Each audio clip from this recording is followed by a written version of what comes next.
ulan. Your Excellencies, Senate President Enrile, Senator Soto, at Senator Conangsan, ito po ang ating mga buhay senator. Kasapuhan. Ang araw nito po ay itinakda para sa buhay. Sabi nga sa Biblia, sabi ni Yahweh, saksi ko ang langit at ang lupa, na inalatag ko sa inyo ang buhay at kamatayan, ang sumpa at ang pagpapala. Ngayon, piliin niyo ang buhay upang kayo at inyong saling lahi ay manatili dito sa balat ng lupa. Anong pipiliin niyo? Kamatayan o buhay? Lahat ng pipiliin ng buhay, sumigal ng 3 ulit ng buhay. Pwede natin ang Panginoon. Ayon pa rin sa salita ng Diyos, Exodus 23:25, God said, worship the Lord your God, and His blessing will be on your food and water, and He will take away all sickness from among you. Kung si Yahweh lamang ang inyong sasambahin at susundin, pagpapalain kayo ng masaganang kabuhayan. Pagpapalain niya ang inyong tubig upang sa pamagitan ng tubig ang lahat kasakit ay kanyang pagalingin. Narinig niyo yun? Ang ating bansang Pilipinas ay sadyang pinagpala ng Diyos. Ito na lang po ang kahuli-huling bansang Katoliko na hindi po sumuko sa tinatawag ng abortion o mga legislation laban sa buhay. Ito po ang expel na ating tinututulan. Maganda pong pakinggan, subalit ang layunin nito ay patayin ang lahing Pilipino. Tulad ng ibang bansa kung saan ito nanggaling. Ang pinagtatakalang po lamang natin kung bakit ang ating mga pinuno ng bayan ay mahilig mangopya sa mga dayuhan. Narinig niyo yun? This culture of death is foreign to us. It is opposed to the Word of God. That is why lahat na taong may pananalig sa Diyos ay naninindigan laban sa panukalang batas na ito. Reproductive health, ang pagkawagin nila protection sa mga babae at mga ina. Subalit sa totoo lang, napublish po sa Washington Post, all prescription bills are killing people because of the side effects of these drugs.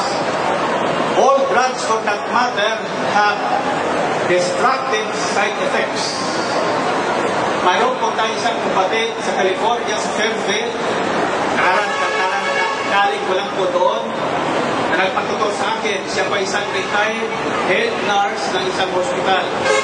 Nagpasikip po siya ng lupus. Ang i-prescribe sa kanya ng kanyang doktor o sa lahat ay steroids. Bilang nurse, alam niya po ang epekto ng steroids sa katawan ng tao. Kung kaya hindi po niya ininom. Lahat ng prescription sa kanyang gamot, lamang po sa lupus, hindi niya ininom sapagkat alam niya na ang lahat ng gamot na ito ay may side effects sa katawan ng tao. Pinapatay ang katawan, hindi binubuhay. Ang ginawa niya, by instinct and through prayer, she increased her water intake. Hindi sa atin tinuturo ang kahalagahan ng tubig. Sabi sa Biblia, water is life. Kaya ang unang himala na ginawa natin pa sa Kristo ay tubig na ginawa niyang alak. Doon nagpasimula ang prosyon ng buhay na pinaglaban ng ating Panginoong Kristo na ang ating Santa Iglesia ay patuloy ipinaglalaban ang buhay na ito. Idilingit sa ating kalaman, lahat na bansa po na yumakap ng population control, nawawala na po ang lahi. At ang ating bansa po ay pinagpana sapagkat dumadami po ng dumadami ang ating tao. Walang bayan kung walang taong bayan. Walang hari kung walang paghaharian. Amen. Walang pangulo kung walang pamumuno ang bayan. Amen. Kung papatayin mo ang ating bayan, sino ang inyong pamumunuan? Wala? Bakit nga ba ang ating bansa ay hindi sumasabay sa pagbagsak ng ekonomiya ng malakas na bansa tulad ng Amerika at Europa? Alam niyo kung bakit? Sapagkat mayroon tayong tanging yaman na siyang nagpapayaman ng ating bayan. Ang taong bayan, walang iba. Bakit lumalakas ang ating peso? Sapagkat ang dolyar ng Amerika at ng Europa, Canada at Australia ay pinadadala ng mga Pilipino dito sa ating bayan. The world is our workplace. This is God's world.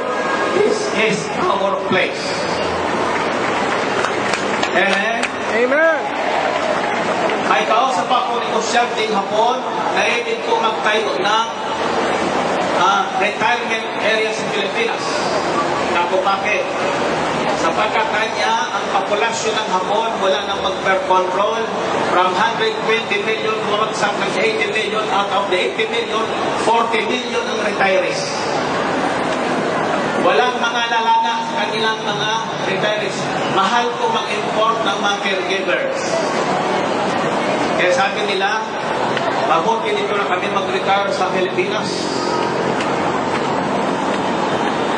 Yung kanilang retirement benefits dadalhin sa Pilipinas. Yung mga Pilipino ang mag-aalaga sa kanila. Hospitals and everything. Ganon din sa ibang bansa ngayon.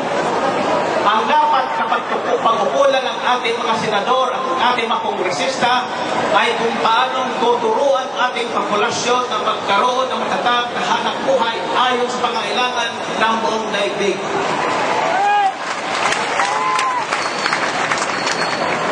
Ang ilang bilyong pinopropose sa Israel para ibili ko ng pampatay ng bata sa sinapupunan, dapat yan po ay ilaan sa edukasyon ng mga taong bayan, ng mga bata. Alamin ang ating bansa, ano ang pangailangan ng ibang bansa regarding to labor force and professionals. The best professionals and labor force are Filipinos. Tasan yung kamay. Ay sasabihin ko akong katotohanan na hindi ko makakalimutan. Ang ating Pilipin, kuho at ignagalang na Ninoy Aquino na nag-alay ng kanyang buhay para sa buhay Pilipino, ano ang sinibay niya? Filipinos are worth dying for. Hindi niya sinabing Filipinos are worth killing for. Yes! Yan po ang katotohanan. Inalay niya ang kanyang buhay para sa ating mga Pilipino sa pagkakalan niyang mahalaga ang buhay. Ngayon, inabalak nilang patayin ang buhay. Ang sabi ng mga proponents ng RSL, hindi ito proportion. That is not true, that is deception. This is preemptive abortion. Why is it preemptive abortion?